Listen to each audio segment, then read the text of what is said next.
Hello guys, welcome back to another video, and today I'm making a video that I've been wanting to make for a long time, but kind of just haven't, and I've run into problems in making, and also figured that it would be better to wait until the perfect time to make this video.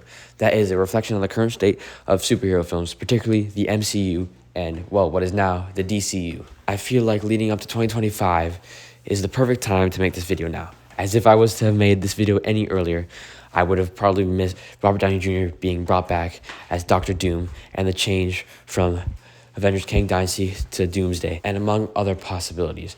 But with the MCU multiverse saga coming to a close within the next 2 to 3 years, the schedule for the MCU projects seems more definite than ever. And 2025 also seems to be the most pivotal year for superhero movies since, well, 2020, when none of them came out, for at least Marvel. Next year, multiple pivotal MCU projects are releasing alongside a multitude of series, as well as the first real step in furthering the DCU with Superman 2025, formerly entitled Superman Legacy. And 2025 thus represents the opportunity for each of these countries to make a stronghold for their futures, and for possibly only one to come out on top.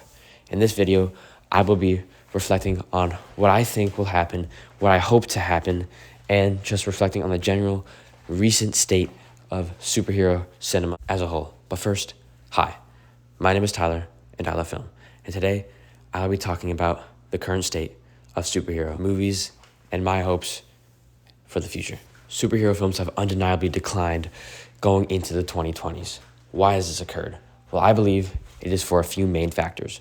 1, a lack of advertisement due to strangely defined concepts. 2, the decreasing quality of the films, as well as a lack of truly trying to please the fans with good storytelling and a focus on characters that at least makes the audience actually compelled towards them, which many of these projects recently have lacked. First, I'll talk about the MCU. Black Widow was a movie that massively underperformed at the box office and lost Disney/Marvel over hundreds of millions of dollars. Same thing with Shang-Chi.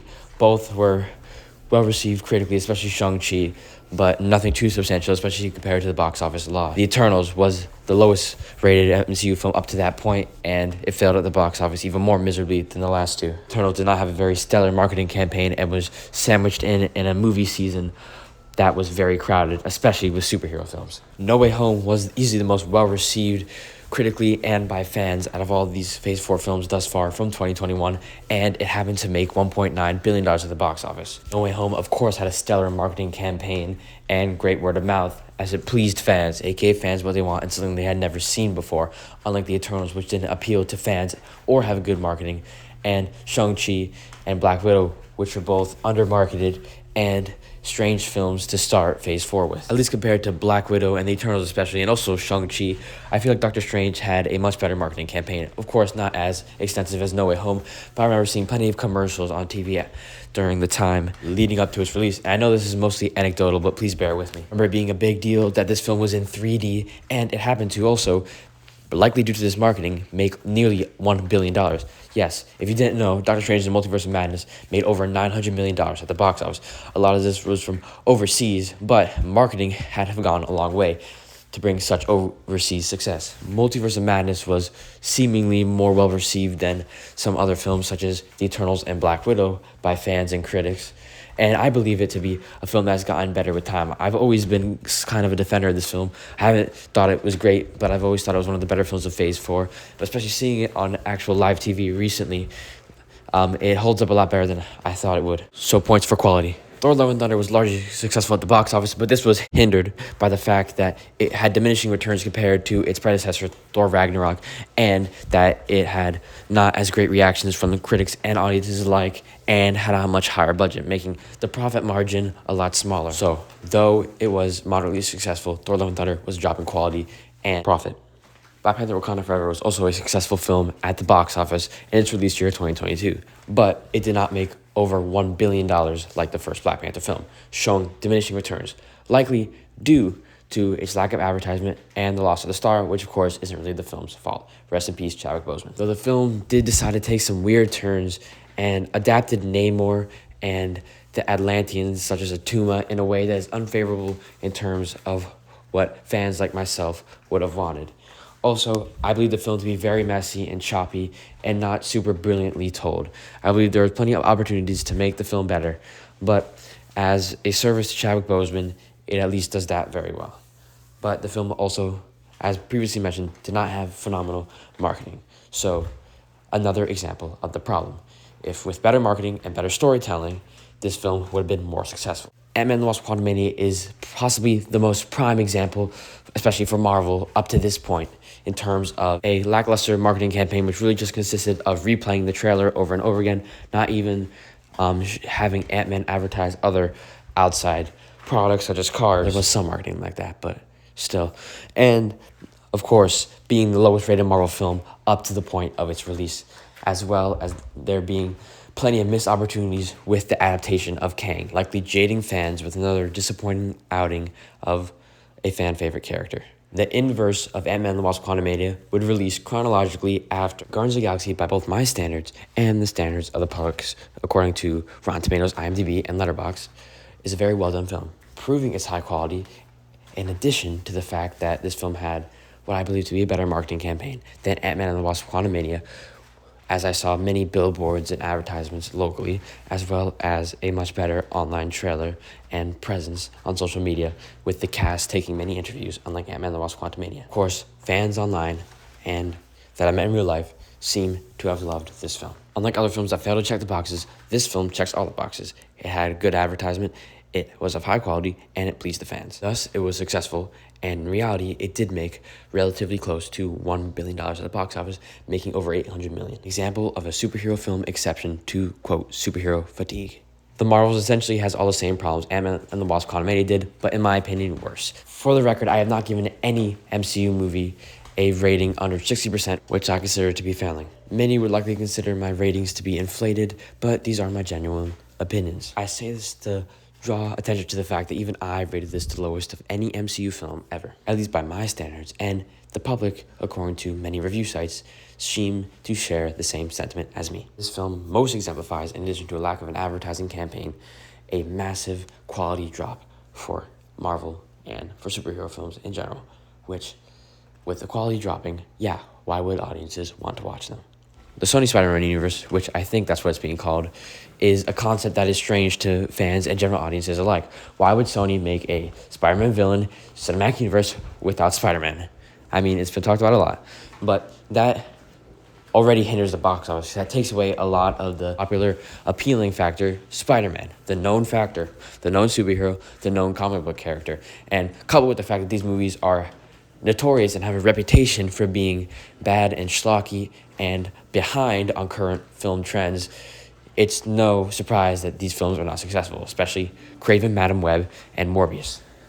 For the Venom films, it is a little bit of a different story. They have largely found success. Despite their quality, fans enjoy them, as Venom has enjoyable characters in all of its films, in addition to the fact that Venom is a marketable character. I mean, how many shirts and Hot Topic do you see that are Venom related that people buy nowadays? Even before the 2018 over $800 million hit, Venom was still a cult and beloved character. And for at least the first two films, the marketing was a lot more noticeable and widespread across TV and other sources in the real physical world, as well as seemingly more views on YouTube for the teasers and trailers. Thus, the success of the Venom trilogy, despite its quality, largely represents, for the most part, that appeasing and entertaining the fans leads to box office success, as long as efficient advertising is involved. For DC as well, many films recently have not been marketed as well. I mean, the Suicide Squad kind of fell flat. The Snyder Cut, which of course released on HBO Max and had a massive advertisement. Subsequently, the Snyder Cut gained record level viewership and was one of the most viewed things on HBO Max in 2021, its release year. It had largely positive reviews and massive viewership, despite coming out at a time where people started to cite superhero fatigue as a giant issue with the superhero genre. Thus, comparatively, films that please the fans and are marketed well are more successful. Black Adam didn't have too much of an advertising campaign or really incentive for viewers and audience members to want to go see the film, as critics did not review the film well, and what was being advertised was only that the film was action-packed, something that does not differentiate Black Adam from other films, thus a weak advertising campaign and an ineffective one. Shazam, Fury of the Gods, The Flash, Blue Beetle, and Aquaman and the Lost Kingdom all had very weak advertising campaigns that were not very frequent and did not buy out many spots on actual television. And whatever they did do on social media was clearly ineffective, as each of these movies failed at the box office. Additionally, only 2 of these films were well received, or at least over 60% from Rotten Tomatoes and passing on other review sites, those being The Flash and Blue Beetle, both of which bombed at the box office, unfortunately. So there you go. I think you understand how much of an effect advertising specifically has on the success of the superhero genre recently. But what about pleasing the fans and the actual quality of the film?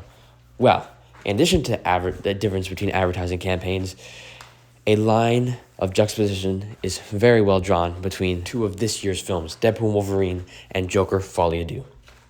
Deadpool Wolverine was a very well-marketed film that's trailer actually released months beforehand, with even more trailers releasing after that, and a massive social media presence with Ryan Reynolds marketing it in a myriad of creative ways. In terms of advertising, Deadpool Wolverine is very well done, while Joker: Folie à Deux, well, let's just say most people didn't even know it was coming out.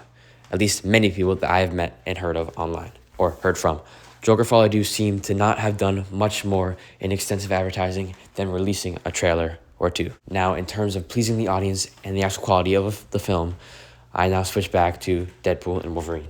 Deadpool and Wolverine was, yes, a film with plenty of fan service, but the ways it was integrated clearly pleased fans, judging by high remarks since the film has come out by people online and on movie review outlets. Personally, even though I will review this film officially in a few days on December 30th, I believe that this film successfully balanced a goodbye to the X-Men Fox universe, a crazy bonkers Deadpool movie that also includes plenty of fan service, but still closes out the Deadpool story as a trilogy and pays homage and somewhat furthers or deepens the character of a younger Wolverine that is not the one from Logan, giving us the kind of character development that we would have gotten if we had an X-Men film before Logan or leading up to Logan.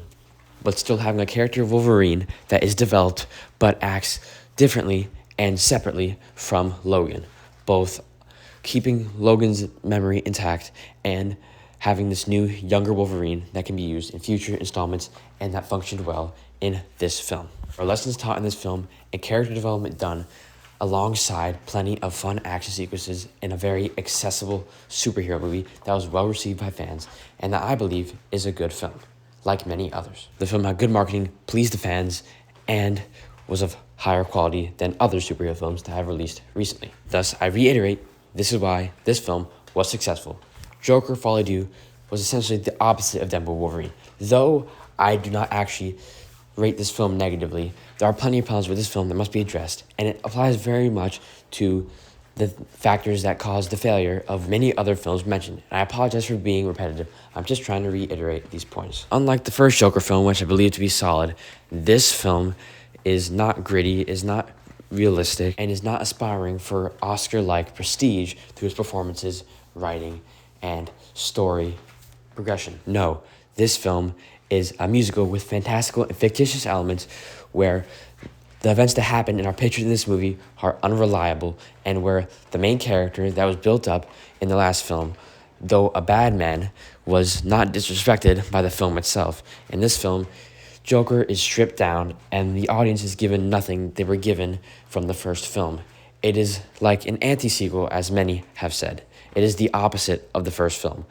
So this film definitely did not please any of the fans, judging by many reviews online, and definitely not any of the critics, as this film has unfortunately been panned. And of course, other than previously mentioned, a few trailers, this film had little marketing. Thus, this is why this film failed. Though I don't believe it to be a bad movie, Joker: Folie à Deux definitely has problems that led to its failure. Problems and failures that reflect the problems and failures of many other superhero or comic book related films that have released recently. Overall, the purpose of this video was for me to illustrate to whoever was willing to watch it, thank you for watching it, that there are common factors between superhero films that have been successful over the past 5 years and films that have not been successful over the past 5 years, in order to illustrate how an avoidance of these factors could lead to superhero films being back on top again or successful again, which I hope for, as I love superhero films. With 2025 seeming like a pivotal year for superhero films, I hope to discuss my hopes in the next video.